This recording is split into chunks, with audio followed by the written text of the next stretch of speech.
Anong mga pelikulang Pinoy ang kahit ilang beses mo nang napapanood, uulit-ulitin mo pa rin? Bilang pagpupugay sa galing ng mga icon sa larangan ng pelikula, masisilayan ang ilan sa kanila pagdaan sa EDSA. At yan ang kwentong kalye ni JM Encinas. JM? Kuya Kim, sa pagdiriwang ng ikalimang dekada ng Metro Manila Film Festival, isang malaking mural sa EDSA ang inilagay ng MMDA. Tampok dito yung mga naglalakihang bituin sa pinilakang tabing at yung kanilang pagbibigay buhay sa ilang iconic Filipino movie na nagbigay ng marka sa industriya ng pelikula. Nakita at nadaanan mo na ba ang malaking mural na ito sa kaba ng EDSA sa Orenses, Makati City? Ikinuhit dito ang mukha ng ilang Filipino movie icons na nagbigay kulay at bumida sa mga pelikula na naging kalahok sa Metro Manila Film Festival sa nagdaang 50 taon. Ito ay ginuhit ng ilang local mural artists. Nakaguhit sa mural yung larawan ng mga ilang artista na humakot ng parangal sa MMFF.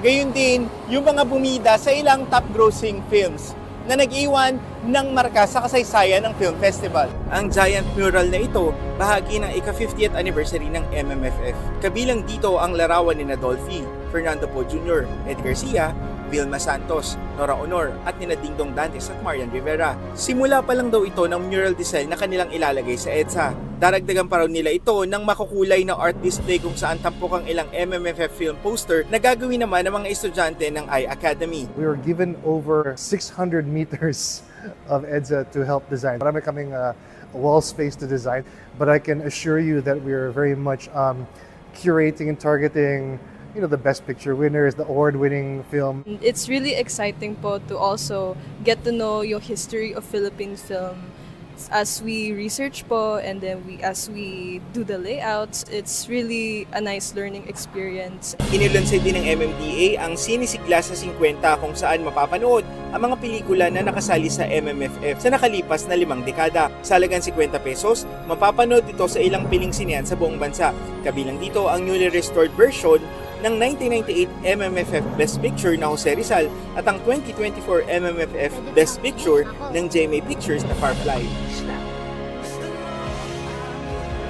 Kuya Kim, sa mga kapuso nating nais manood ng Sinisigla sa 50, maaari itong mapanood simula ngayong araw, September 25 hanggang October 15. Maaari namang i-check ang Facebook page ng Metro Manila Film Festival para sa schedule. Live mula dito sa EDSA Makati City, ako si JM Encinas at yan ang kwentong kalyeng dapat alam mo. Kuya Kim? Maraming salamat, JM Encinas.